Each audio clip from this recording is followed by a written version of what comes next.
Bonjour à tous, donc je m'appelle Florence Hubert, je suis professeure de mathématiques à l'université d'Aix-Marseille et je me propose dans ce cours de vous faire une initiation à des méthodes de volume fini qui s'appellent les méthodes DDFV, qui sont des méthodes qui ont été introduites dans les années 90 pour répondre à un certain nombre de problématiques issus notamment du monde des pétroliers. Donc commençons par un petit historique. Historiquement, les méthodes volume fini étaient largement utilisées dans le domaine de l'ingénierie pour tout ce qui est problème de mécanique des fluides, problème de transfert de chaleur, transfert de masse et dans l'ingénierie pétrolière. Ces méthodes-là étaient bien connues pour assurer des propriétés de conservativité locale qui sont vraiment importantes dans ce genre de problématiques. Pour les problèmes de diffusion, des processus de diffusion, on préférait en général des méthodes d'éléments finis, et ce n'est que vers la fin des années 90 que les méthodes volume fini ont permis de traiter des problèmes de diffusion assez compliqués. Donc les premiers résultats théoriques sur les méthodes volume fini pour l'équation de Laplace datent de début des années 90. On parlera de la méthode FV4 ou VF4 en français.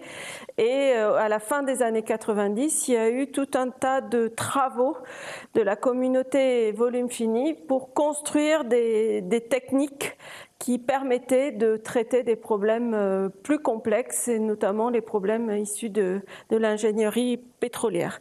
Parmi ces méthodes et ces extensions du schéma VF4, je me suis intéressée avec un groupe de Marseillais à une méthode plus particulière qui s'appelle la méthode DDFV, qui est la méthode que je veux vous présenter dans ce cours. Donc, c'est quoi les problématiques rencontrées dans le milieu des pétroliers? Ce sont des problématiques où le sol peut être vu comme tout un tas de strates un peu compliquées avec des propriétés géologiques différentes. Donc, chacune des strates ici peut avoir des perméabilités différentes. Vous voyez aussi que ces strates sont arrangées de façon assez complexe et du coup au niveau de la discrétisation de ces strates, on sent bien qu'on ne va pas pouvoir utiliser des maillages classiques et que l'on va être amené à travailler avec des discrétisations sur des maillages un peu compliqués. D'autre part, on peut être aussi amené à s'intéresser à des écoulements complexes, des écoulements elliptiques non linéaires comme l'écoulement avec du type P laplacien ou des écoulements de type plus simple Darcy mais avec des perméabilités qui vont être anisotropes, potentiellement aussi discontinues. Et ce que l'on sait, c'est que à travers chacune de ces strates, on aimerait assurer une continuité de la pression et une continuité des flux de masse normaux.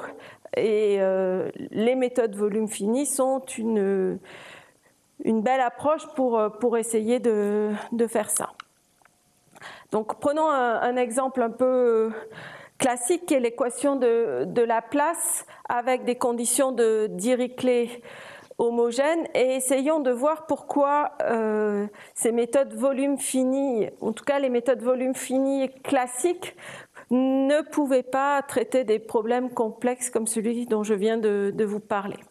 Donc d'abord, qu'est-ce qu'est une stratégie volume fini? Une stratégie volume fini va consister à se donner une partition du domaine oméga que l'on est en train de considérer. Cette partition, donc je vais appeler K chacun des éléments de la partition et je vais appeler ça un volume de contrôle. À chacun de ces volumes de contrôle, je vais associer un point. que je vais noter xk. Et ce que je vais faire pour construire mon schéma volume fini, c'est que je vais commencer par intégrer l'équation sur chacune des mailles et je vais ramener le calcul de l'intégrale sur le volume du Laplacien à une somme d'intégrales définies sur les arêtes du volume. Donc l'intégrale de Laplacien U sur K, c'est rien d'autre que la somme sur toutes les arêtes de K, de l'intégrale des arêtes, de grade U scalaire, la normale unitaire sortante à ce volume K. Et donc, ce que l'on voit, c'est que pour construire un schéma de type volume fini, on va être amené à approcher les flux normaux, donc ces flux intégrales de sigma, grade U, scalaire, nk sigma, et on aimerait les approcher de façon consistante, mais aussi de façon conservative. Alors, la première idée, c'est de commencer par faire un développement de Taylor au voisinage d'une arête sigma qui sépare deux volumes de contrôle que l'on va noter K et L. Et ce que l'on voit assez facilement, c'est que la différence divisée, donc le quotient mesure de sigma U de XL moins U de XK sur la distance KL, qui est la distance entre les points XK et XL, ça c'est une bonne approximation de l'intégrale sur l'arête du gradient U, mais dans la direction tau KL, qui est la direction tau KL, c'est un vecteur unitaire qui est dirigé par le segment XK, XL. Donc, ce qu'ont fait les gens au tout début pour approcher par des méthodes volume fini cette équation de Laplace, c'est la chose suivante. Ils se sont dit, si on arrive à construire une famille de points XK telle qu'on a une propriété d'orthogonalité, à savoir que la droite XK ou le segment XK, XL est orthogonal à sigma, mais en fait, dans ces cas-là, la direction tau KL n'est rien d'autre que la direction de la normale à l'arête, et du coup, mon quotient mesure de sigma U de XL moins U de XK sur DKL est une bonne approximation de mon intégrale sur sigma de grade U scalaire, la normale sortante. Donc en fait, ils ont introduit une notion de maillage volume fini admissible, et cette notion d'admissibilité, on va le revoir, c'est lié à cette condition d'orthogonalité. Donc, maintenant, qu'est-ce qui se passe quand on a des maillages très déformés? On n'est pas capable toujours de construire une famille de points XK qui vérifie cette condition d'orthogonalité. Et c'est là que les gens se sont mis à construire des nouvelles méthodes qui permettaient de s'affranchir de cette condition d'orthogonalité. Donc, deux types de schémas. Le schéma que je vais appeler classique sera le schéma VF4, ou aussi en anglais on appelle ça le schéma TPFA. TPFA, c'est pour Two Point Flux Approximation. Ça signifie juste que pour approcher le flux ici, on a utilisé deux points, la valeur de l'inconnu en K et la valeur de l'inconnu en L. Donc on va voir comment marche ce schéma classique pour des maillages admissibles. Ça sera la première partie de mon cours et ça sera l'objet du cours d'aujourd'hui. Donc ça me permettra de vous introduire toutes les notations volume fini et les techniques qui seront étendues au cadre du schéma des DFV. Dans le deuxième cours, on se concentrera sur les schémas des DFV. Donc ces schémas des DFV vont permettre de travailler avec des maillages qui ne vérifient pas cette condition d'orthogonalité, mais alors j'ai toujours besoin d'approcher le gradu dans la direction NKL ou NK sigma. Si la direction tau KL est différente de cette direction NK sigma, ça signifie que j'ai besoin d'approcher mon gradient dans une autre direction, une direction complémentaire à cette direction TOCA-L, et un choix assez naturel, c'est de prendre comme direction complémentaire la direction de l'arête sigma elle-même. Et autrement dit, ce que va faire la méthode DDFV, c'est qu'elle va dire on va payer un peu plus cher, on va se permettre des maillages non admissibles, mais on va payer le prix, et le prix à payer, c'est de rajouter des inconnus, et on va rajouter des inconnus au sommet de notre maillage. Donc au point que j'ai appelé ici XK, XA et XB. Donc le programme de ces deux cours, aujourd'hui on va s'intéresser au schéma TPFA ou VF4. Je vais vous montrer comment on construit les maillages, quelles sont les notations qu'on utilise sur le maillage. On va revenir sur la construction du schéma pour l'équation de la place, et on va étudier ce schéma. En particulier, on parlera d'estimation d'erreurs et de convergence. Et puis, ce que j'aimerais vous faire aussi, c'est vous montrer comment on implémente assez facilement ce schéma volume fini. Ce sont des techniques qui sont assez différentes des techniques qui sont utilisées en éléments finis. Ce sont des techniques qui sont basées sur le fait qu'on a une représentation du maillage qui est axée sur une structure associée aux arêtes du maillage. Donc je vais vous montrer comment, une fois qu'on a cette structure arête, on peut très facilement implémenter un schéma VF4. Et puis dans la deuxième partie de mon cours, on reprendra les mêmes points, mais pour le schéma des DFV. Donc on reparlera de maillage, vous verrez qu'il y a la construction des maillages est un peu plus complexe, mais finalement elle se base toujours sur cette structure arête que l'on va juste enrichir. Je vous montrerai comment on construit le schéma des DFV, et puis on étudiera les propriétés de ce schéma des DFV. Je vous dirai deux mots sur l'implémentation.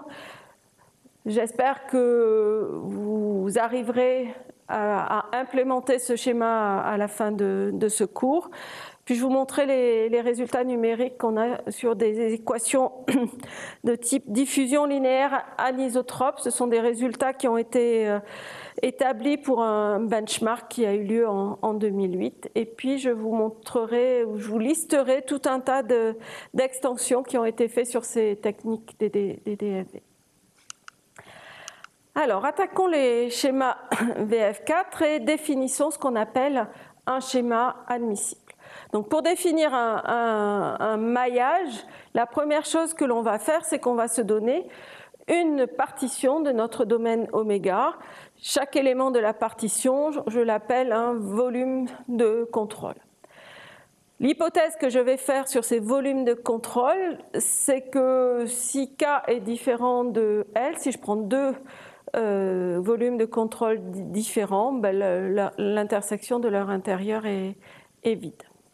Maintenant, à chaque volume de contrôle, je vais associer une famille de points que je vais appeler XK, que je vais appeler les centres de mes volumes de contrôle ou les centres de mes mailles, et je vais supposer que j'ai cette hypothèse d'orthogonalité qui est que si j'ai une arête intérieure, donc une arête qui va séparer deux volumes de contrôle K et L, alors le segment XKXL est orthogonal à l'arête. Une remarque, je ne demande pas que le point XK soit forcément dans l'intérieur de mon volume de contrôle K. Il se peut très bien que mon centre de maille soit à l'extérieur de mon volume de contrôle. Mais j'ai quand même une condition qui est la suivante. Si jamais le centre de maille est à l'extérieur de mon volume de contrôle, donc s'il appartient au volume voisin que je vais appeler L, alors la condition que je vais demander, c'est que la distance de ce centre XK à mon volume de contrôle K est plus petite que la distance du centre de L à K. Autrement dit, XK est plus près de K que XL. Ça, c'est ce qu'on appelle une condition de type Delaunay. Donc finalement, ce qu'il faut retenir, c'est que pour moi, un maillage volume fini, c'est pas seulement la donnée d'une partition, c'est aussi la donnée des centres de mailles. Même si par abus, ensuite on oubliera de noter que cette dépendance en le centre de maille. Alors je vous donne quelques exemples ici. J'ai joué, vous avez à droite un maillage qui a été fortement utilisé dans tous les benchmarks volume fini. C'est un maillage assez sympathique formé de triangles. J'ai choisi comme centre de maille les orthocentres. Les orthocentres, c'est l'intersection des médiatrices des segments. Et quand on a un maillage formé de triangles et qu'on prend les orthocentres, c'est assez facile de voir qu'on obtient un maillage qui est admissible. Ce que j'ai fait à droite, c'est que j'ai pris ce même maillage et j'ai juste modifié un point, le point qui est ici. Je ne sais pas si vous voyez avec la main. Donc j'ai juste pris ce point-là et je l'ai déplacé vers le haut. Donc, et j'ai à nouveau pris comme centre les orthocentres. Donc je récupère un autre maillage qui est admissible. Et là, vous voyez que quand on déforme un petit peu les triangles, quand on voit apparaître des triangles qui sont un peu aplatis, vous voyez apparaître ici un centre de maille qui n'est plus dans la maille qui est là. Mais par contre, vous voyez que la condition de Delaunay, si je déforme pas trop mon maillage, cette condition va être satisfaite. Alors on va prendre les mêmes maillages et puis on va changer de type de centre et on va prendre les barycentres. À gauche, c'est un peu difficile de voir, mais on commence à voir qu'on a une perte d'orthogonalité. Alors peut-être les arêtes où on le voit le mieux, c'est celle-là. On ne voit pas très bien. Clairement, ce n'est pas un maillage admissible, mais on ne le voit pas si bien que ça. Par contre, vous voyez sur le maillage de droite, clairement qu'en prenant les barycentres, on a perte d'orthogonalité. Et donc, on est loin d'avoir un maillage admissible. Donc, si je travaille avec des schémas VF4, je vais être obligée de travailler avec des orthocentres, alors que pour des schémas de type DDFV, je pourrais me permettre n'importe quel choix de centre de maille, en particulier les barycentres. Alors maintenant, si on regarde des maillages un peu plus complexes, comme un maillage localement raffiné, à gauche ici, ou un maillage où on a fortement déformé les mailles en partant d'un maillage de carré. Donc ça peut très bien être quelque chose qui est dû à un glissement de terrain, une compression de terrain, ou si vous avez une faille et que vous voulez modéliser cette faille de façon un peu fine, vous pouvez générer un maillage de type de droite où vous avez perte même vous n'arriverez jamais à construire des centres qui vont préserver l'orthogonalité. Donc ça, c'est 3 types de maillages qui ont été testés dans le benchmark de 2008, dont je vous parlerai dans le deuxième cours. Donc pour ces maillages-là, il n'y a aucun espoir de construire une famille de centres et de rendre ces maillages admissibles. Ok, donc maintenant qu'on a défini nos maillages, on va avoir besoin d'un certain nombre de notations. J'ai adopté les notations qui sont les notations du livre de Robert Aymar, Thierry Galouette et Raphaël Herbin, donc c'est leur livre de 2020. Donc ce que je vais appeler DKL, on en a déjà parlé, c'est la distance entre XK et XL. Je peux avoir besoin aussi de la distance de XK à l'arête sigma, ça je vais l'appeler DK sigma. Je vais avoir besoin de la mesure d'une maille, je l'appellerai MK. Je vais avoir besoin de la mesure d'une arête, ça je vais l'appeler M sigma. Je vais avoir besoin de parler de l'ensemble des arêtes de mon maillage, donc ça je vais l'appeler E ronde, et je vais séparer ce qui est arête intérieure de ce qui est arête extérieure. Les arêtes intérieures, je les appellerai E int, et les arêtes extérieures, je les appellerai E ext. Et dernier point, je vais avoir besoin pour un volume de contrôle K, je vais avoir besoin de savoir qui sont ces arêtes, et ces arêtes, l'ensemble de ces arêtes, je vais les appeler EK. Ensuite, du coup, pour moi, une inconnue de mon schéma numérique, ça va être une famille UK indicée par K, l'ensemble des volumes de contrôle de mon maillage. Et donc maintenant, je vais reprendre ma stratégie volume fini. Je me concentre sur l'équation de Laplace avec condition de Dirichlet homogène pour commencer. Donc je pars de moins Laplacien U égale F.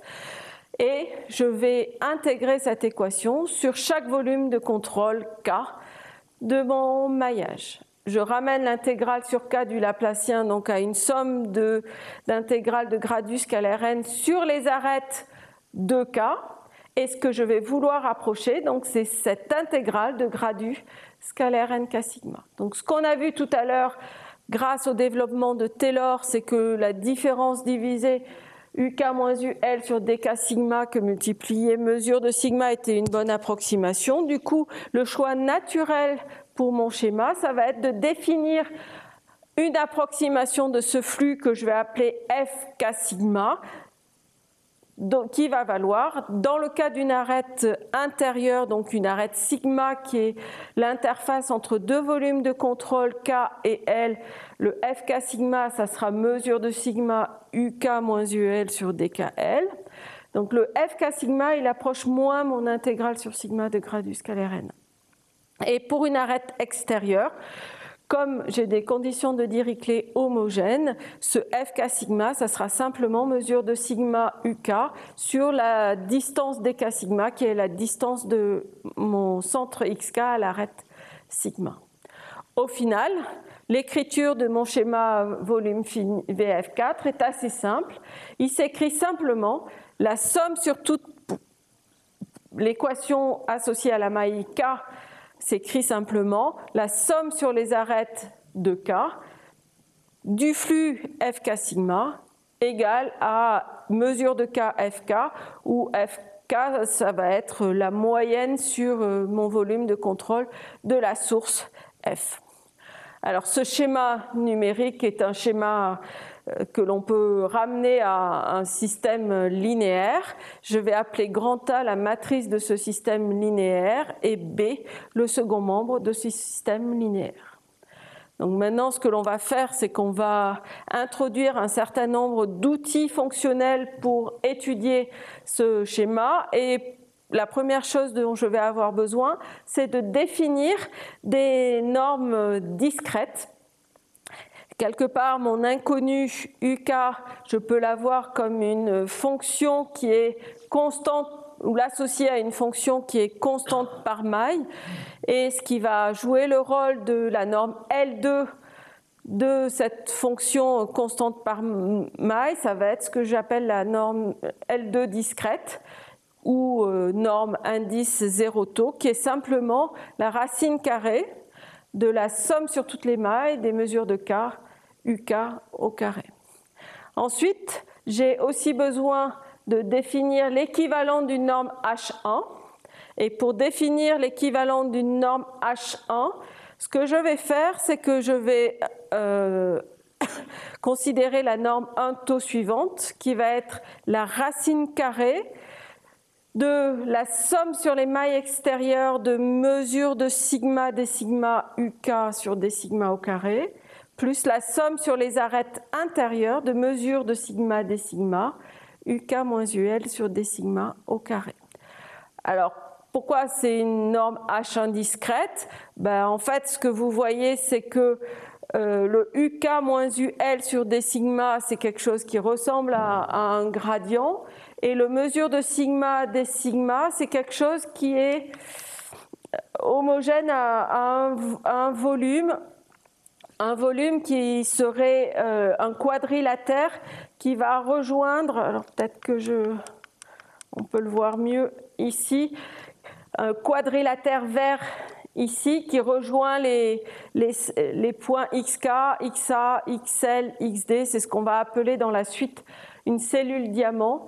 Et donc le mesure de sigma des sigma est à un coefficient 2 près la mesure de cette cellule. Donc finalement, quelque part, ce que je suis en train de faire, c'est que je suis en train de définir une fonction qui est un gradient discret sur cette cellule verte et je suis en train de définir sa norme, la norme L2 de ce gradient-là. Et le terme qui correspond aux arêtes extérieures, c'est aussi un terme de type gradient parce que le UK, vous pouvez le voir comme UK moins 0, la valeur sur le bord. Donc c'est vraiment aussi quelque chose qui a une nature de gradient.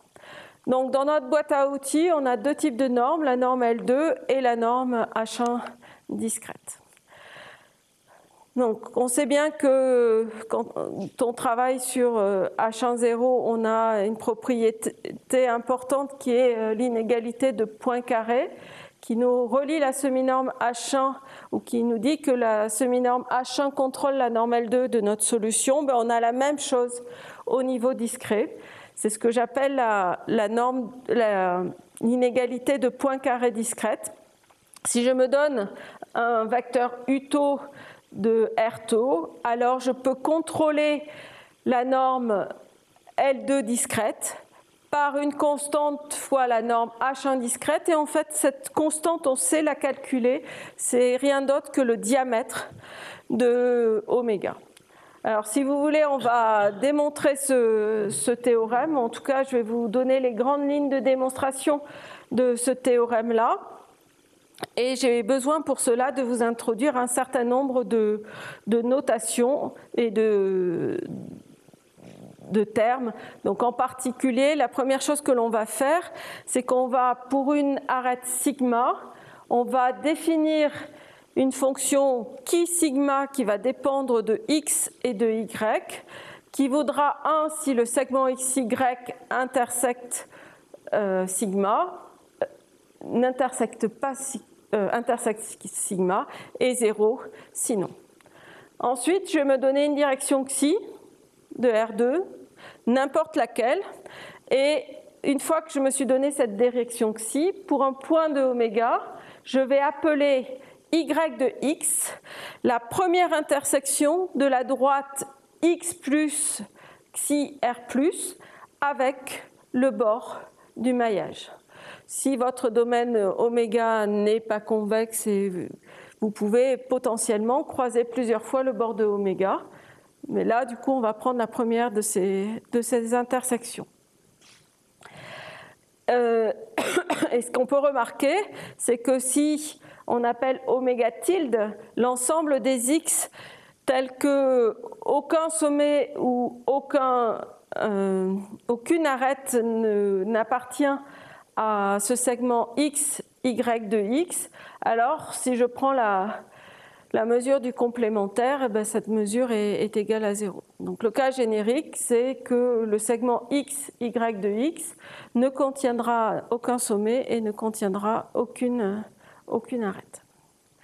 Alors tout à l'heure, quand je vous ai parlé de la norme H1 discrète, je vous ai montré qu'effectivement c'était quelque chose qui ressemblait à la norme d'un gradient discret. Alors en fait, on peut formaliser ça un peu plus. Je peux introduire la notion d sigma UTO, qui est UK moins UL sur d sigma pour une arête intérieure ou qui est UK moins 0 sur d sigma pour une arête extérieure. Donc ça, c'est quelque part la notation naturelle pour ce pseudo-gradient discret. Je vais en avoir besoin pour simplifier l'écriture dans l'étape suivante. Alors, l'étape 2, c'est le principe général que l'on va essayer de faire. Donc ce que je vais faire, c'est que je vais me donner un volume de contrôle, K. Je vais le renoter K indice 1. Et puis je vais prendre n'importe quel point de ce volume de contrôle. Et je vais noter K2, K3 jusqu'à Km, l'ensemble des volumes de contrôle qui vont être traversés par le segment x, y de x. Donc une fois que je me suis fixé ma direction xi, je pars de x et je regarde tous les volumes de contrôle que je rencontre jusqu'à arriver au bord de mon domaine.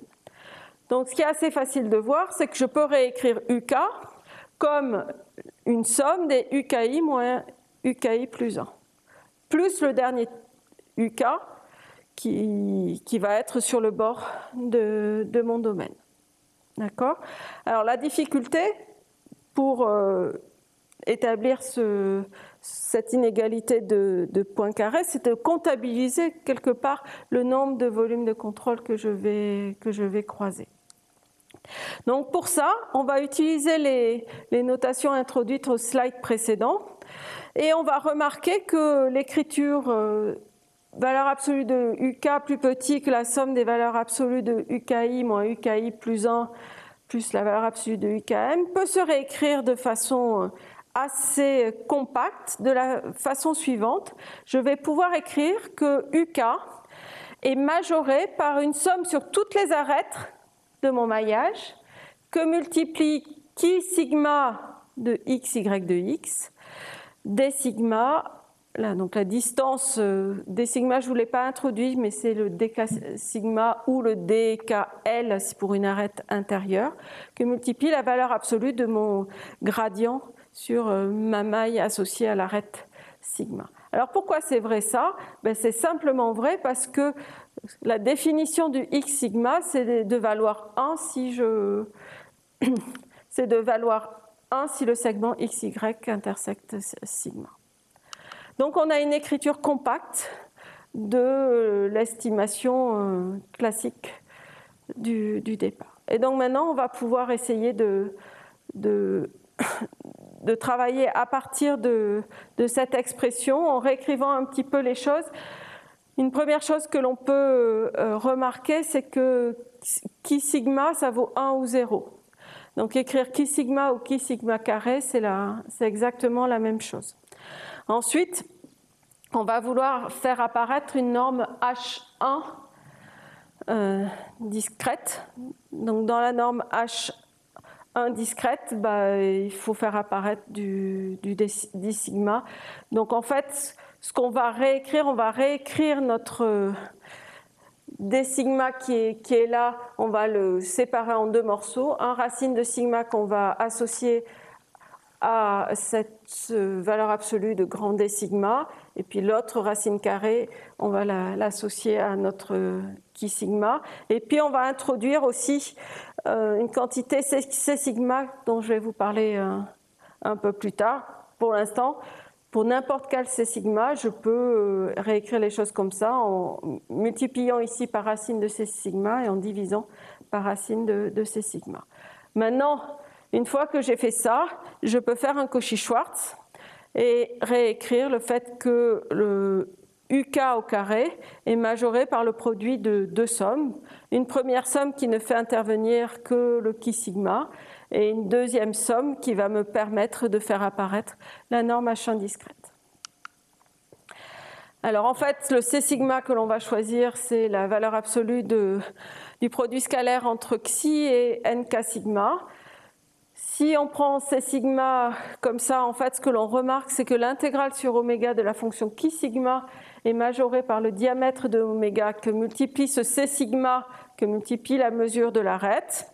Et puis on peut aussi voir que la somme D sigma, C sigma, chi sigma est majorée par le diamètre de oméga. Et du coup, maintenant, il n'y a plus qu'à rassembler les morceaux. Regardez la somme des mesures de K, UK au carré et vous voyez assez rapidement que ce qui va sortir, c'est diamètre de oméga au carré que multiplie la norme de Uto, la norme H1 discrète, et il manque un carré sur le slide. Okay. Donc voilà les grandes lignes de la démonstration de l'inégalité de points carrés discrètes. Alors maintenant, quand on va vouloir montrer la convergence du schéma, on aura besoin d'outils de compacité. Alors du coup, je vais vous introduire la notion de cellule diamant. Donc c'est la cellule verte que je vous ai montrée tout à l'heure. La cellule diamant associée à un volume, à une arête sigma d'un volume K. Ça va être cette cellule verte que je peux décomposer en fait en deux triangles. Un triangle que je vais appeler dk sigma qui va être un triangle dont un sommet est le centre de la maille K, donc le xk, et dont la base est l'arête sigma. Si sigma est une arête intérieure, j'appelle dl sigma l'analogue mais avec sigma comme base et xl comme sommet. Et ce que je vais appeler cellule diamant associée à mon arête sigma, ça va être juste l'union de ces deux triangles. Et puis quand j'ai une arête extérieure, le diamant c'est simplement le dk sigma. Donc on peut définir un gradient discret. Ce gradient discret, ça va être une fonction qui est constante par morceau, constante sur chacune des cellules diamant.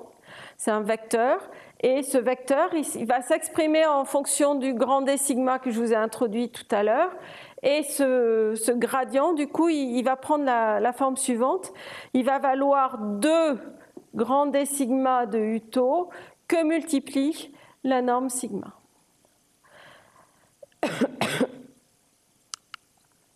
Alors, avec cette définition de gradient discret, on peut montrer la chose suivante. C'est que si je me donne une famille de maillages admissibles dont la taille tend vers 0, dont le pas tend vers 0, et si je me donne une suite U tau n, donc U tau n vit dans tau n, et du coup je peux regarder la norme H1 associée au maillage tau n de ce U tau n, et si la propriété que le sub sur n de ces normes 1 tau n de U tau n est fini, alors j'ai une propriété de compacité à une sous-suite près.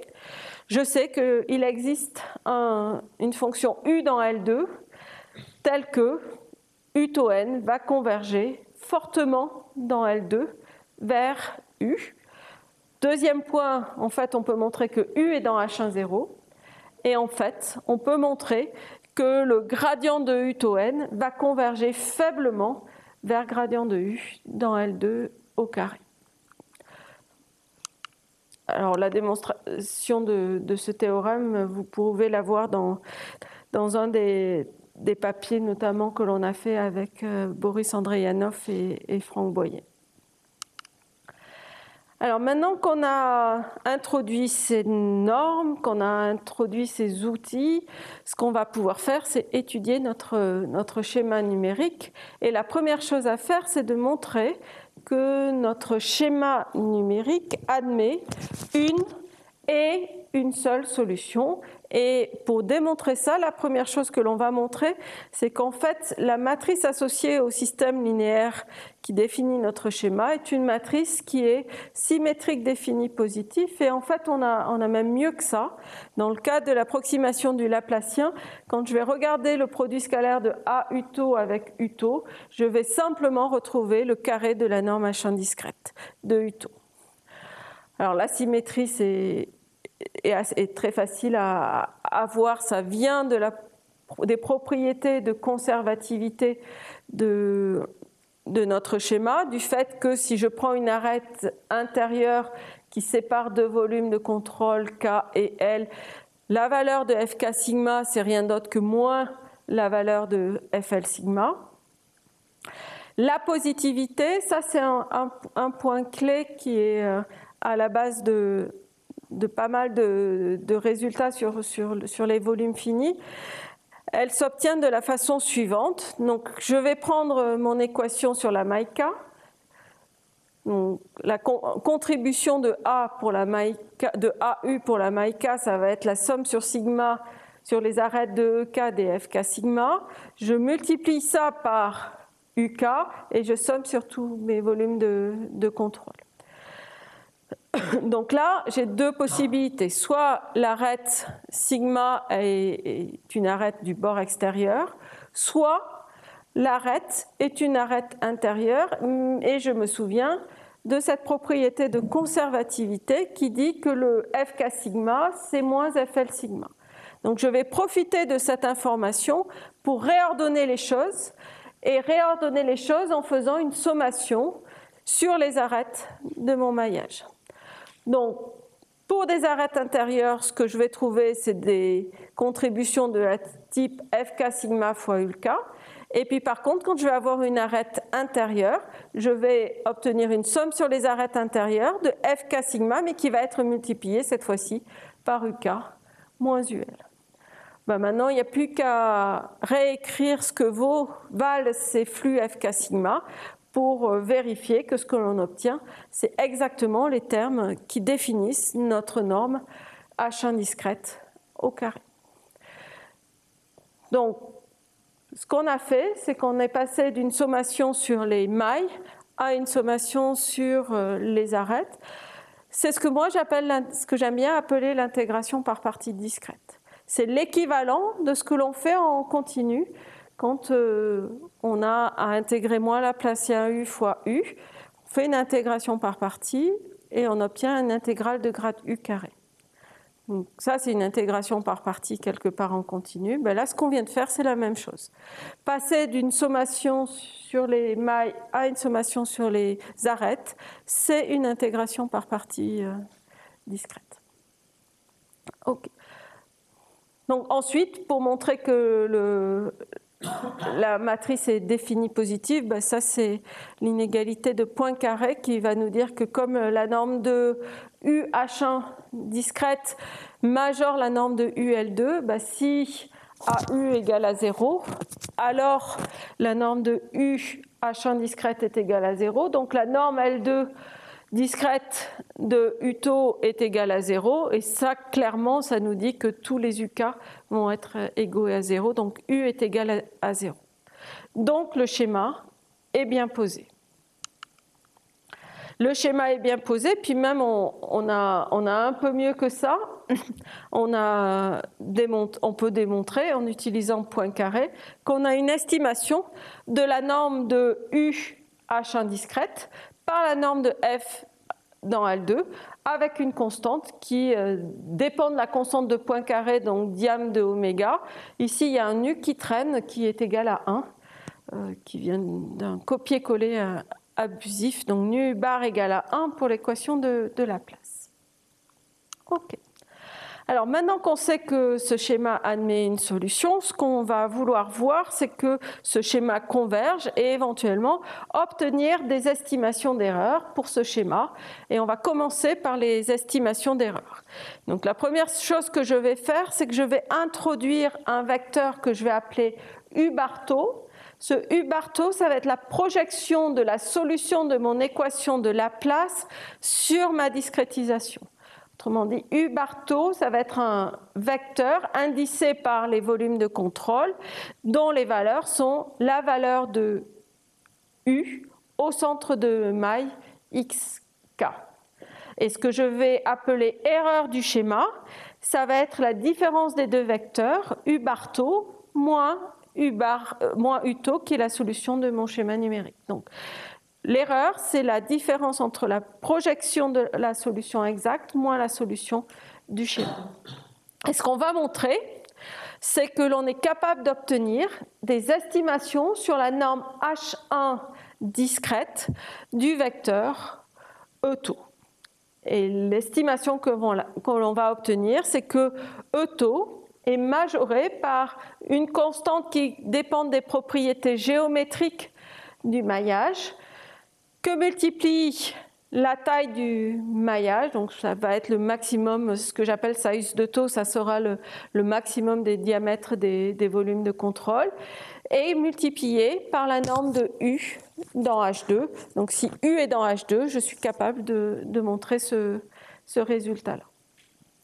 Alors comment est-ce qu'on montre un tel théorème? La première chose à voir, c'est qu'en fait, l'erreur, donc ETO, que je peux aussi réécrire en grand ETO quand je considère le vecteur associé, mais en fait, je peux voir que le vecteur grand ETO est solution du schéma numérique, mais avec un second membre un peu particulier, un second membre qui va contenir toutes les erreurs de consistance du maillage. Donc en fait, ce que je vais être capable de décrire, c'est que la matrice A de mon schéma numérique fois le vecteur ETO est égal à un second membre qui va prendre la forme somme sur les arêtes de K de RK sigma, où RK sigma, donc ça va être quoi? Ça va être la différence entre l'intégrale sur sigma de gradus scalaire n sigma, donc le flux continu, le flux normal continu que j'ai voulu approcher, moins la valeur que j'ai obtenue en utilisant le développement de Taylor. Donc le développement de Taylor, qu'est-ce qu'il nous a dit quelque part tout à l'heure? Il nous a dit que ce RK sigma, c'était quelque chose qui était en grand taux de H. On est parti de là. Alors vous avez les deux expressions pour une arête intérieure et pour une arête extérieure. Donc allons-y. Une fois qu'on a écrit notre erreur comme solution d'un tel schéma, qu'est-ce qu'on veut faire? Bon, la première chose à faire, c'est d'estimer un peu plus proprement nos erreurs de consistance. Donc ce que l'on fait, c'est qu'on écrit nos développements de Taylor. On va les écrire avec un reste intégral d'ordre 2. Et donc, ce que vous pouvez remarquer, c'est que donc, le RK sigma va s'écrire comme la différence entre deux termes, TK et TL. TK et TL ont la même structure. On va se concentrer sur le terme TK. Donc, TK, ça va être 1 sur d sigma, intégrale sur sigma, intégrale entre 0 et 1, de 1 moins t dérive hessienne de U pris en y plus t xk moins y, pris sur xk moins y, x produit scalaire avec xk moins y. Donc ça, c'est ce qu'il va falloir estimer. Et pour estimer ça, la première chose qu'on va faire, c'est un changement de variable. On remarque que le produit intervalle 0,1 croix sigma est en bijection avec le triangle que j'ai appelé dk sigma tout à l'heure. Donc je vous rappelle, le dk sigma, c'était le triangle dont la base était sigma et un sommet était xk. Et donc un couple ty, donc t appartenant à 0,1, y appartenant à sigma, je peux définir un point de d sigma simplement en associant y plus t, xk moins y. On remarque que le jacobien de sa transformation, c'est rien d'autre que 1 moins t dk sigma. Du coup, je fais un changement de variable, j'utilise ce changement de variable dans l'expression de tk. Et en faisant ça, je vois que je vais pouvoir majorer tk par le diamètre de ce triangle dk sigma au carré, divisé par d sigma dk sigma. Il me reste l'intégrale de d sigma de la hessienne sur d sigma, et ça par un Cauchy-Schwarz, je vais pouvoir le majorer par une constante multipliée par la taille de mon maillage que multiplie la normale 2 sur dk sigma de la hessienne. Alors la constante, vous voyez bien que ça va dépendre de propriétés géométriques, donc des valeurs relatives des diamètres de dk sigma par rapport à d sigma ou dk sigma. Ok. Donc on a cette estimation pour tk, on a la même estimation ou l'estimation analogue avec une intégration sur dl sigma pour tl, et du coup on va pouvoir continuer et à rassembler toutes les informations sur ces erreurs de consistance. Donc maintenant, utilisons une technique d'énergie, d'estimation d'énergie. Je sais que AE, c'est la somme de mes RK sigma. Et donc, je vais prendre le produit scalaire de AE avec le vecteur E. Donc, j'ai un produit scalaire. J'utilise la technique habituelle en remarquant que mes RK sigma sont égales à moins RL sigma pour une arête intérieure. Donc je transforme une sommation sur les volumes en une sommation sur les arêtes. C'est ce qui va me donner ici l'expression somme pour sigma appartenant à E de 1 sur de RK en fait des sigma que multiplie le grand D sigma E tau, Vous voyez que j'ai fait apparaître mesure de sigma et 1 sur mesure de sigma pour, quand je vais faire mon Cauchy-Schwarz, faire apparaître la norme de H1 discrète. Donc quand je fais apparaître ma norme de H1 discrète par Cauchy-Schwarz, qu'est-ce qui me reste à côté? Il va me rester une racine carrée d'une somme sur les arêtes de 1 sur mesure de sigma RK sigma, le tout au carré, que multiplie des sigma, mesure de sigma, et c'est ça qu'il faut que j'estime. Mais en fait, en reprenant l'estimation que l'on a sur les RK sigma, c'est assez facile de voir que ce terme de gauche, ici, est majoré par une constante que multiplie la taille de taux et que multiplie la norme de la hessienne dans L2. La norme de la hessienne dans L2, parce qu'en fait, quand je regarde l'ensemble des K sigma, des L sigma, ça va me recouvrir tout mon domaine oméga une et une seule fois. Okay, donc j'ai une majoration dans un sens et en fait je peux réutiliser le fait que AE scalaire E c'est rien d'autre que la norme H1 discrète de E au carré. Donc j'ai mis une inférieure ou égale mais on a une égalité. Et donc voilà ce qui nous permet de démontrer, d'obtenir des estimations d'erreur pour notre schéma VF4 dans le cadre où la solution est suffisamment régulière, dans le cadre où U est H2. Alors une remarque, dans le cas où on a un maillage non admissible mais avec une perte d'admissibilité assez contrôlée, donc ici qu'est-ce que j'ai fait? J'ai collé deux maillages qui n'ont rien à voir, deux maillages de carrés qui n'ont rien à voir avec les uns avec les autres.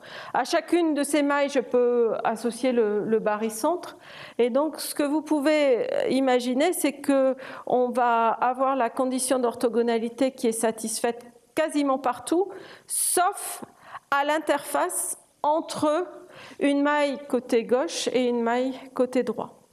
Donc en fait, je perds la condition d'orthogonalité sur un nombre de mailles qui va être homogène à 1 sur n, si n c'est le nombre de mailles dans chacune des directions.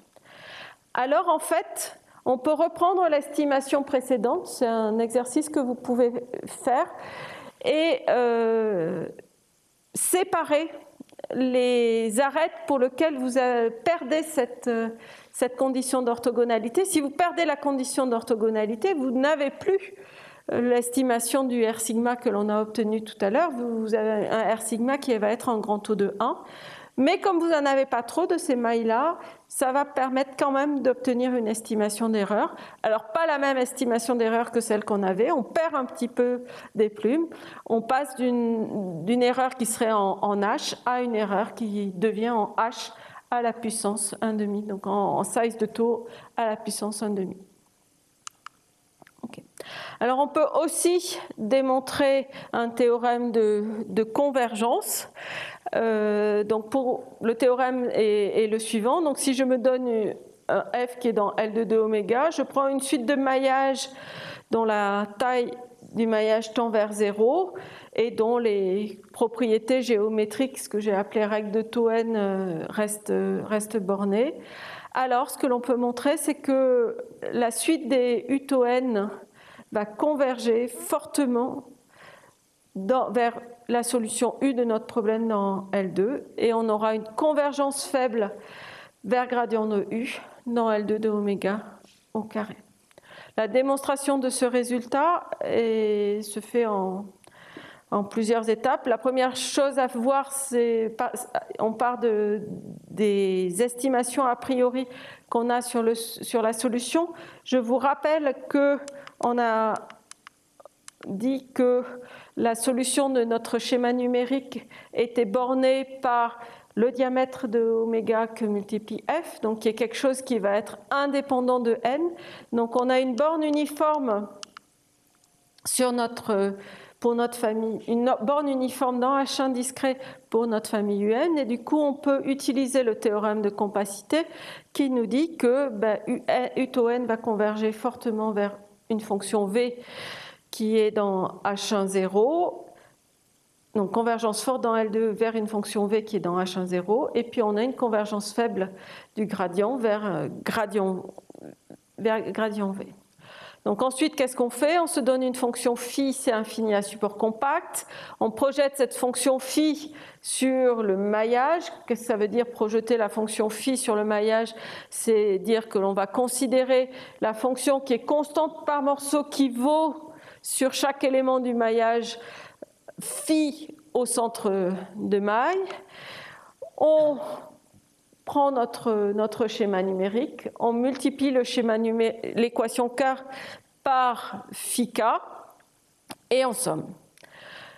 On somme, on commence à avoir l'habitude, la sommation sur les volumes de contrôle, on le transforme en une sommation sur les arêtes. Et donc ce que l'on voit, c'est que l'on peut montrer que la somme sur les arêtes de sigma que multiplie deux mesures de la cellule diamant des sigma que multiplie le gradient discret des sigma de Uto que multiplie le gradient discret de la projection de phi est égal à la somme sur les volumes de contrôle de mesure de KFK phi k. Donc ça, on peut le réécrire.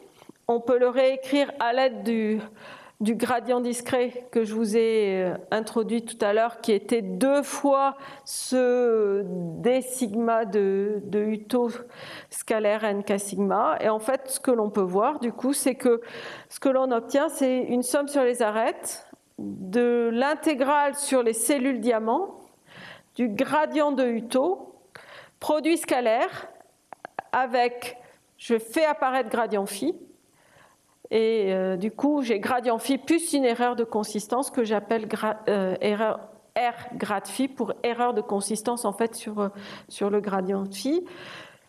Pour le membre de droite, je fais la même chose. J'ai réécrit ça comme une somme sur les volumes de contrôle, d'intégrale sur chacun des volumes de contrôle de F fois phi, et j'ai une erreur que je vais appeler R indice phi. Alors l'erreur sur le gradient de phi, c'est simplement le gradient de la projection du gradient moins le gradient phi.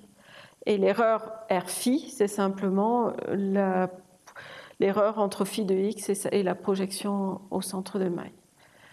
Donc on peut montrer qu'on a des estimations d'erreurs sur ces deux erreurs de consistance qui sont d'ordre H, qui sont pour la première, donc pour l'erreur sur le gradient phi, qui sont majorées par la dérivée, la hessienne de phi en norme infinie, et pour le R phi qui va être majoré par la norme du gradient de phi dans L infini. Du coup, on va pouvoir passer à la limite et montrer que l'intégrale sur oméga de grad tau n U n produit scalaire avec gradient phi, c'est égal à l'intégrale de Fi plus quelque chose que l'on contrôle et qui est en grand taux de size de tau n. On passe à la limite et on vérifie que V, qui était la limite de notre suite U n, est une solution et la solution de notre problème de Laplace. Donc on a bien obtenu un résultat de convergence. Ok. Donc maintenant que l'on sait que ce schéma VF4 a toutes les bonnes propriétés que l'on veut, ce que je vous propose de voir, c'est comment est-ce qu'on va pouvoir facilement implémenter ce schéma VF4. Et pour ça, je vais vous montrer la structure arête que l'on a construite pour implémenter VF4, DDFV et tout un tas d'autres variables. Donc pour moi, je travaille sous Python et donc je vais avoir une structure que je vais appeler un mesh, donc un maillage. Et pour accéder aux informations sur le maillage, il suffira, si j'appelle E ce maillage, de taper E point, une des variables qui est ci-dessous. Alors les variables que contiennent cette structure sont les suivantes. J'ai besoin d'avoir des informations sur les positions des centres de mes mailles. J'ai besoin d'avoir des informations, du coup j'ai besoin de savoir combien j'ai de mailles. J'ai besoin d'avoir des informations sur les sommets de mes mailles et le nombre de sommets de mon maillage. Donc centre, c'est les positions des centres. N vol, c'est le nombre de volumes de contrôle. Vert, c'est pour vertices, c'est les positions des sommets. Et N vert, c'est le nombre de sommets. Ensuite, je vous ai dit, je crée une structure qui est une structure arête. Vous avez vu dans la définition de mon schéma, j'ai des arêtes qui sont intérieures, j'ai des arêtes qui sont extérieures. Donc là, dans la structure que l'on a construite, on a décidé de séparer ce qui était arête intérieure de ce qui est arête extérieure. Donc inner va faire référence aux arêtes intérieures. BND, pour boundary, va faire référence aux arêtes qui sont intérieures. Donc inner, c'est en fait une suite de tableaux à 2 entrées. En fait, les 2 entrées sont simplement les numéros des volumes qui définissent l'arête. Une arête, c'est défini par ces 2 sommets. Donc inner 0, ça va être le numéro de XA, et inner 1, ça va être le numéro de XP. Le nombre d'arêtes intérieures, j'en ai N-in, et le nombre d'arêtes extérieures, j'en ai NBND.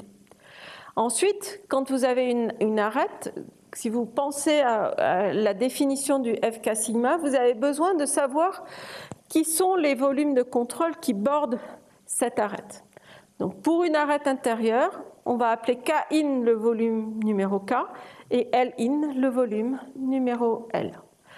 Pour une arête extérieure, je suis bordée que par un volume de contrôle, donc j'ai juste un KBND pour le numéro de ce volume de contrôle.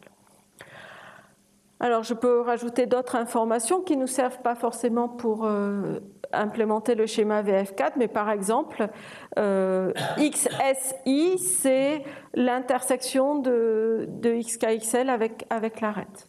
XSB, c'est pareil, ou la projection de XK sur mon arête. Ce qui va être plus important pour définir, pour implémenter mon schéma, c'est les quantités suivantes.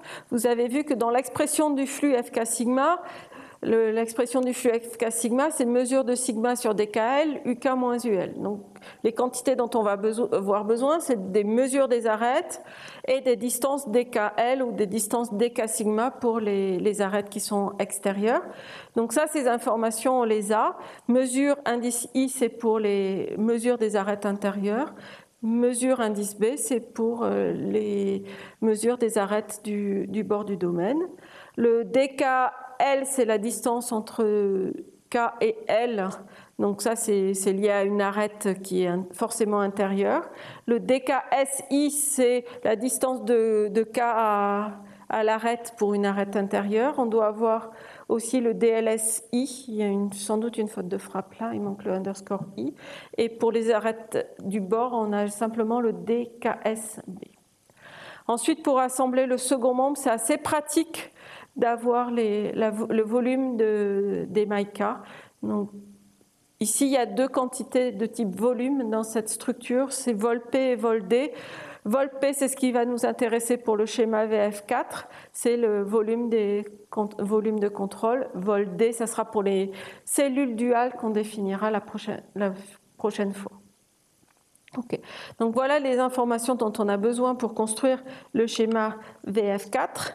Et voilà le principe d'assemblage de la matrice A pour le Laplacien. Donc j'ai créé une fonction qui s'appelle Laplacien qui prend pour argument E qui est un maillage, un type mesh, donc pour lequel vous avez toutes les informations que je viens de vous décrire. Alors ici, la procédure Laplacien, elle a été écrite pour avec possibilité de discrétiser non pas que le Laplacien, mais moins divergence de nu grade U. Donc j'ai laissé le nu égale non dans l'expression, mais on pourrait l'enlever ici pour le Laplacien. Vous verrez que j'ai enlevé quelques lignes par rapport au code que je vous enverrai, qui correspondent aux données sur cette viscosité, mais pensez nu I et nu B égale à 1 pour l'instant. Alors, comment on va assembler cette matrice-là? En fait, ce que je propose de faire, c'est d'assembler la matrice arête par arête, en remarquant la chose suivante, c'est que le terme FK sigma, on va le retrouver dans deux équations, dans l'équation K et dans l'équation L. Dans l'équation K, ce que j'ai, c'est mesure de sigma dkL, UK moins UL. Dans l'équation L, j'ai moins cette quantité-là. D'accord ? Donc, qu'est-ce que ça signifie ? Ça signifie que je vais devoir mettre dans ma matrice A le coefficient mesure de sigma sur dkL à 4 endroits.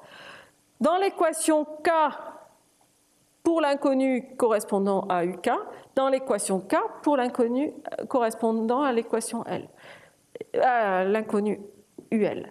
Dans l'équation L, idem, coefficient de LL et coefficient de LK.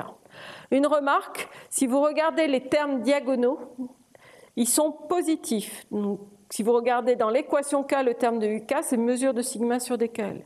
Si vous regardez dans l'équation L, le coefficient de UL, c'est le même terme, mesure de sigma sur dkL. Et par contre, les termes croisés sont moins cette quantité-là.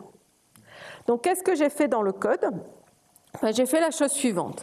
J'ai défini KI qui va être l'ensemble des numéros des volumes de contrôle des arêtes intérieures, des volumes de contrôle numéro K. J'ai défini LI, l'ensemble des numéros des volumes de contrôle des volumes de contrôle de L correspondant aux arêtes intérieures. Et puis j'ai défini deux quantités, deux listes, une que j'ai appelée positive et une que j'ai appelée négative, qui sont simplement mesures de sigma sur dkL. Le positif, c'est avec un signe plus, et le négatif, c'est avec un signe moins. Ce que je vais utiliser, c'est une implémentation via des matrices creuses. Donc en fait, pour définir une matrice creuse, j'ai besoin de créer trois listes. Une liste qui va être les indices I, une deuxième liste qui va être l'indice J, et une troisième liste qui va être la valeur en I et J que je veux rajouter à ma matrice. Donc qu'est-ce que j'ai dit ? J'ai dit que quand je parcourais une arête, j'ai 4 coefficients à remplir. Un coefficient pour le terme KK, un coefficient pour le terme LL, un coefficient pour le terme KL et un coefficient pour le terme LL. Donc qu'est-ce que j'ai fait ici ? J'ai créé une liste qui est la concaténation. J'ai créé 3 listes, IA, JA et DA, qui sont la concaténation de 3 types de listes. Si je regarde IA, je vois que je concatène les numéros en K, numéro en K, numéro en L, numéro en L. Si je regarde JA, je concatène le numéro en K, puis les numéros en L, puis les numéros en K, puis les numéros en L. Donc, qu'est-ce que je vais mettre dans la liste des A ? Je vais mettre d'abord les coefficients qui correspondent au terme KK, c'est les premiers termes de ma liste IA et JA. Donc on a dit que c'était le mesure de sigma sur dkL qui intervenait avec un signe plus. C'est pour ça que le premier terme de DA, c'est pose. Ensuite, je dois rentrer les termes correspondant à KL. Donc on a dit que c'était un moins le mesure de sigma sur des sigma. Donc c'est pour ça que j'ai un plus neg. Pareil, troisième terme, c'est LI sur KI. Donc j'ai plus neg. Et le dernier terme, plus LI sur les deux vecteurs. Donc c'est pour ça que j'ai un plus pose. Je fais la même chose pour les arêtes extérieures. Là, c'est plus simple, j'ai que des termes en KK à rentrer. Et donc, j'ai au final mes 3 listings et je peux créer une matrice creuse en utilisant la commande CSR matrice qui est dans les librairies sparses de SciPy. Donc, voilà comment je crée la matrice du Laplacien de façon assez simple. Et ce que je vous demanderai à faire en exercice, le programme que je vais vous envoyer est un programme qui calcule les solutions de moins Laplacien U égale à F pour des conditions de Dirichlet homogènes. Je vous demanderai de jouer avec le code pour ajouter des conditions de Dirichlet non homogènes et pour rajouter d'autres type de conditions limites. Et puis, je vous demanderai d'utiliser cette stratégie pour implémenter le schéma des DFV qui sera une généralisation de ce programme-là avec des informations supplémentaires que je vous présenterai sur la structure des arêtes qui vous seront nécessaires. Ok. Alors, je continue un petit peu. J'aimerais vous donner des extensions de ce schéma VF4. Donc, je vous ai parlé pour vous présenter les notations et la théorie de la discrétisation de moins Laplacien U égale F. Mais en fait, ces méthodes s'appliquent à n'importe quel problème elliptique. Donc ici, j'ai écrit les choses pour moins divergence de nu grad U plus divergence de état U égale à F. Donc là, pensez au fait qu'on a des conditions sur nu de positivité, de coercivité, et pour état, il faut que la divergence de état soit positive pour que le problème associé soit bien posé. Le schéma numérique va prendre exactement la même forme, somme sur les arêtes de K des FK sigma égale mesure de K FK, et maintenant notre flux numérique FK sigma, il va approcher à la fois le flux diffusif qui est intégral sur sigma de nu gradus scalaire n et le flux convectif qui est état scalaire n que multiplie U. Donc pour la partie diffusive, j'utilise le même flux que celui qu'on a utilisé pour le Laplacien. La seule chose qui diffère, c'est la présence ici du nu sigma qui prend en compte la viscosité. Lorsque la viscosité est régulière pour nu sigma, il suffit de prendre la valeur de nu au centre des arêtes. Quand la diffusion est discontinue, il faut travailler un peu plus et prendre pour nu sigma une moyenne harmonique des valeurs de nu de part et d'autre de l'arête. Donc ça change juste l'expression que l'on va donner au nu sigma, mais le schéma s'écrit quand même sous ce formalisme-là. Et ensuite, pour la convection, il y a plusieurs stratégies. On peut utiliser des schémas centrés, on peut utiliser un schéma upwind. Donc là, sur cette slide, je vous ai écrit un schéma upwind. Et ce schéma upwind, j'ai fait exprès de vous l'écrire comme une perturbation visqueuse du schéma centré. Donc là, le schéma centré, ça serait mesure de sigma état K sigma facteur de 1,5 de UK plus UL. Et donc le fait qu'on passe en upwind, ça nous rajoute une partie en UK moins UL, donc qui ressemble beaucoup à la partie flux diffusif, ou en tout cas qu'on peut réécrire comme le flux diffusif fois un coefficient qui est en dk sigma, qui est quelque chose de petit tant que la convection est raisonnable par rapport à la diffusion. Avec oui, pour le état k sigma, en général, ce qu'on prend, c'est la moyenne sur l'arête de l'intégrale de état produit scalaire avec nk sigma. Alors pour ce schéma-là, on procède de la même façon. On peut démontrer que la matrice reste symétrique par construction et définie positive. On a fait le calcul pour la partie diffusive. La seule chose à vérifier, c'est que ce qu'on a mis sur la partie convective se comporte bien.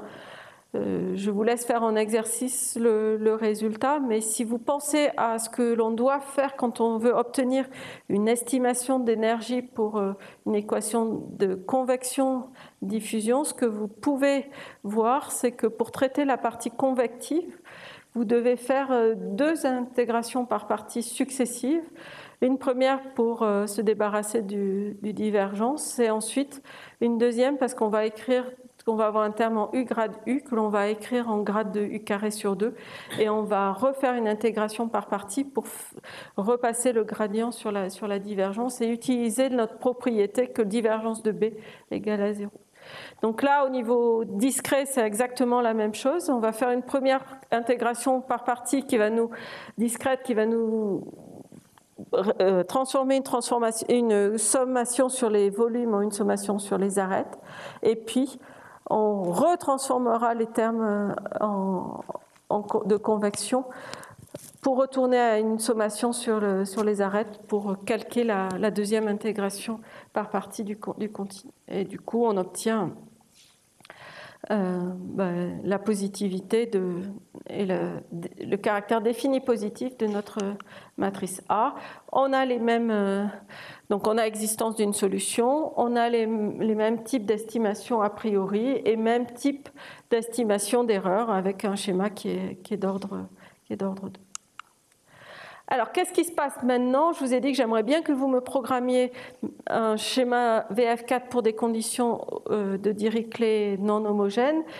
Qu'est-ce qui change? Ce qui va changer, c'est l'expression du flux pour les arêtes qui sont extérieures. Au lieu d'écrire que FK sigma, c'est mesure de sigma UK sur DK sigma, je vais écrire que FK sigma, ça va être mesure de sigma, UK moins quelque chose que je vais appeler U sigma sur DK sigma, et ce que je vais prendre pour U sigma, c'est la valeur de la solution au centre de l'arête. Ce terme supplémentaire, UK sigma, il ne va pas me perturber la matrice de mon itération. Le schéma numérique va à nouveau s'écrire comme AU égale à quelque chose. La seule chose qui va changer, c'est le second membre.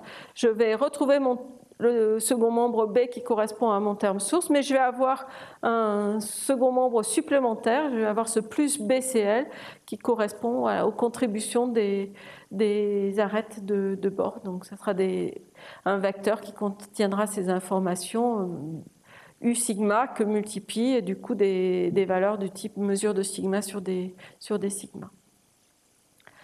Donc pour passer du programme VF4 Dirichlet homogène au programme VF4 Dirichlet non homogène, la seule chose que vous avez à faire supplémentaire, c'est à implémenter ce vecteur second membre BCL. Autre condition aux limites qui m'intéresse, et c'est en partie pour faire le lien avec le cours de Martin Gander, ce sont des conditions de type mixte qui vont coupler des conditions de Dirichlet sur une grosse partie du bord du domaine et des conditions de type Robin sur une interface que je vais noter gamma. Donc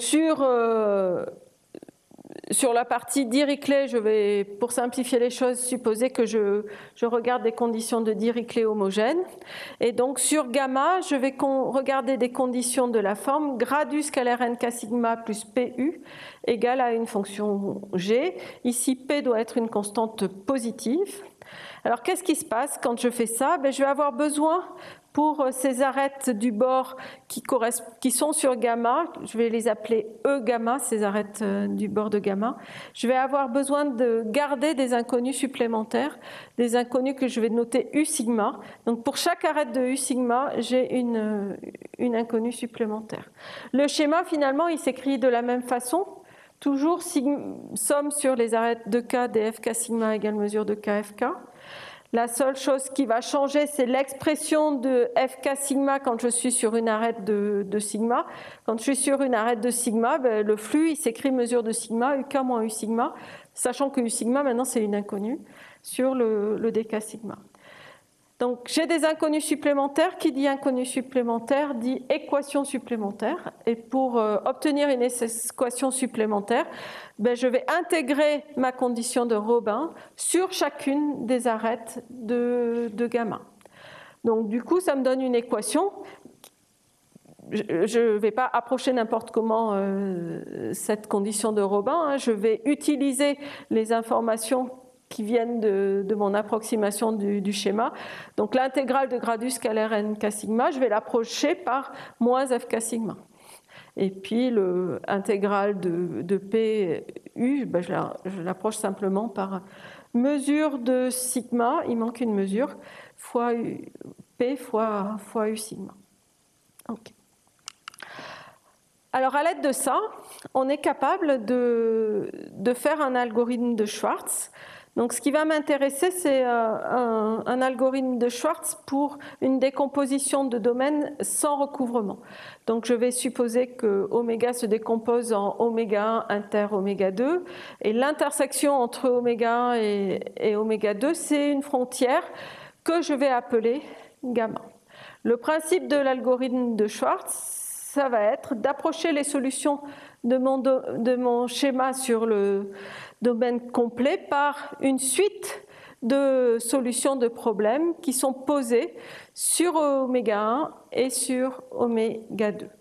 Donc je vais chercher à approcher sur oméga i un problème de Laplace avec des conditions de Dirichlet homogène sur le bord du domaine des oméga, inter des oméga i, et puis sur gamma, je vais avoir une condition de Robin.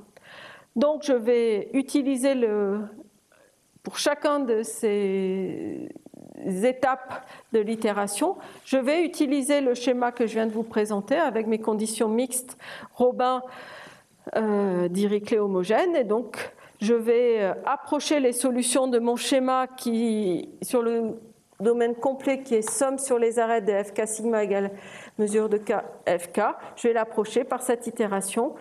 Donc ça c'est le schéma écrit sur le domaine numéro i. Donc pareil, somme sur les arêtes des fk sigma. Du coup maintenant j'ai deux indices supplémentaires, i pour le numéro du domaine, l pour le numéro de l'itération.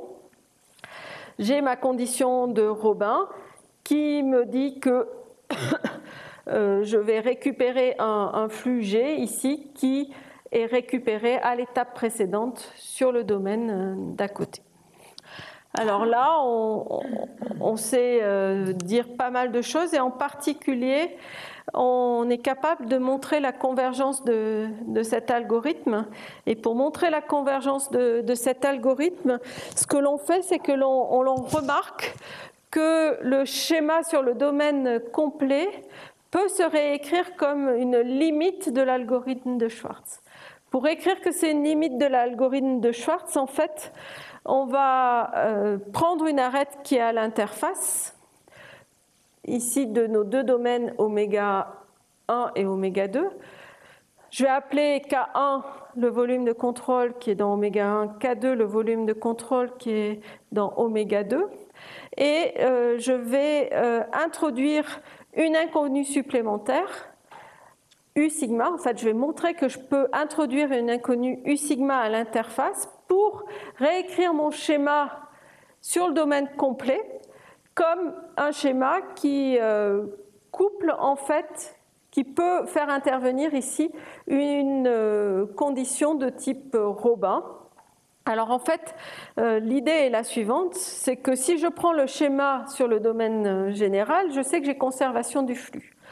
J'ai conservation du flux, c'est-à-dire que j'ai le flux fki sigma qui est égal à moins fkj sigma. Et ce flux-là, je vais l'écrire en introduisant cet inconnu u sigma comme si j'étais sur un bord. Et je vais construire le u sigma de telle sorte à assurer cette conservativité. En faisant ça, on s'aperçoit que on a une expression assez simple du u sigma qui est une combinaison des UKI, une moyenne pondérée par les propriétés géométriques de UKI et de UKJ. Et si je réinjecte cette valeur de U sigma dans l'expression de FKI sigma ou FKJ sigma, je m'aperçois que je retrouve le flux classique, le flux FKI KJ de mon schéma numérique. Donc mon schéma numérique, je peux le réécrire comme quelque part des demi-flux avec ce U sigma, avec l'introduction de ce U sigma-là.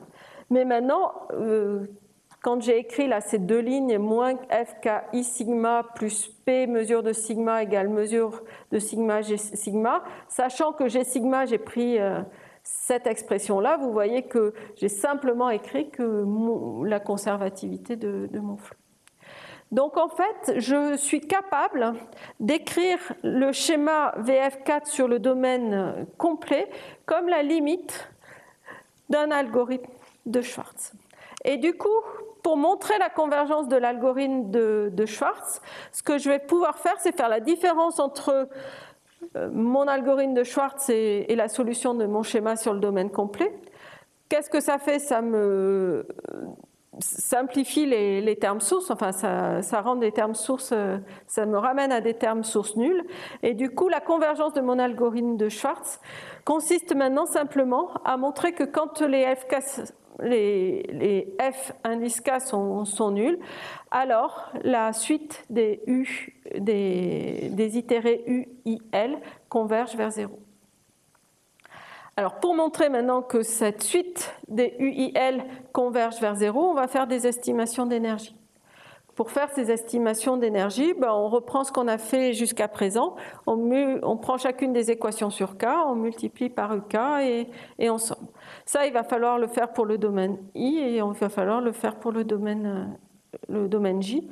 Et puis ensuite, on sommera sur les deux domaines et on sommera sur toutes les itérations.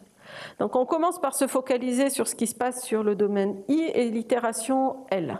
Donc qu'est-ce qu'on remarque? On réordonne arête par arête. Les arêtes intérieures, c'est les termes classiques. Les arêtes que j'ai appelées EX, ça c'est les arêtes Dirichlet, donc ça c'est aussi les termes qu'on a vus pour le Laplacien. La seule différence vient des arêtes qui vont être sur le bord gamma, donc le terme qui est ici. Maintenant, ce terme-là, en fait, j'ai deux termes, en fait, j'ai celui-là et celui-là.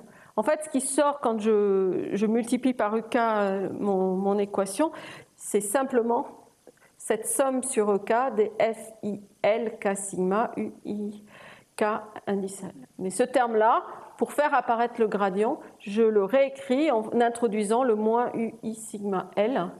Donc si j'introduis ce moins U sigma L là, il faut que je le ressorte avec un plus ici.